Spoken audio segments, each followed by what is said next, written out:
Ayan po, good morning po. So, gusto ko pong i-share sa inyo dahil napansin ko sa mahabang taon na paglilingkod ko sa Panginoon, marami pong mga kabataan na ang sipag po maglingkod sa church. Naghuhugas sila, nagmamap sila, naglilinis sila ng church.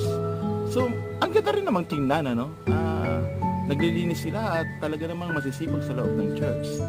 Pero alam nyo ba na dapat ay masipag din tayo sa loob ng bahay natin, Kasi mapupulaan ng Lord kung pag inutusan tayo ng nanay natin na nagdadabog tayo at hindi man lang tayo makapaghugas ng pinggan, samantalang sa church, ang sipag-sipag natin.